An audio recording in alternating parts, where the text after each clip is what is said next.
ఇక మిగతా ప్రాజెక్టుల గురించి ఇది సందర్భం కాదు, నేను మాట్లాడా. మిగతా ప్రాజెక్టులు, ఆ ప్రాజెక్టులు ఏం జరిగాయి, ఎలా జరిగాయి, ఎంత క్యూసెక్స్ ఇవాళకు కూడా ఏదైతే 1,00,000 క్యూసెక్లు పోతుంది, 2 లక్షల క్యూసెక్స్ కింద సముద్రంలో కలుస్తుంది. కింద రాష్ట్ర ప్రయోజనాల కోసం పై రాష్ట్రమైన మన రాష్ట్రం ఏదో కొల్యూడ్ అయింది అని కొంతమంది ప్రబుద్ధులు అవగాహన ఉండి మాట్లాడుతున్నారా, అవగాహన లేక మాట్లాడుతున్నారా, నేను పెద్దగా దాని గురించి మాట్లాడా. వారికి కూడా ఈ వేదిక ద్వారా ఒకటి అడుగుతున్నాను. ఒకేసారి 10 మోటార్లు వదలలేదనో, 10 మోటార్లు వదిలి మేము ఇది చేశామనో వారు చెప్తున్నారు.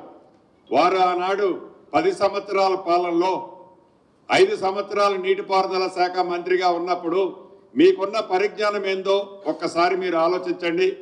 మోటార్లు 1 by 1 కొత్తగా కెనాల్కి నీరు అంటే సీజన్ స్టార్ట్ అయ్యేటప్పుడు 100 క్యూసెక్కుల నుంచి మొదలెట్టి దాని కెపాసిటీ 10,000 క్యూసెక్కులున్నా 100, 200, 300, 500, 1000 అట్లా గ్రాడ్యువల్గా ఇంక్రీజ్ చేస్తాం కెనాల్స్లో.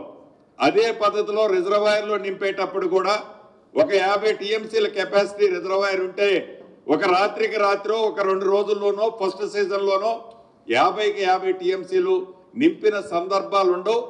అది సైంటిఫిక్గా కరెక్ట్ కూడా కాదు అని 5 సంవత్సరాలు మంత్రిగా చేసిన వారికి ఆ పరిజ్ఞానం లేకపోవటం దురదృష్టకరం.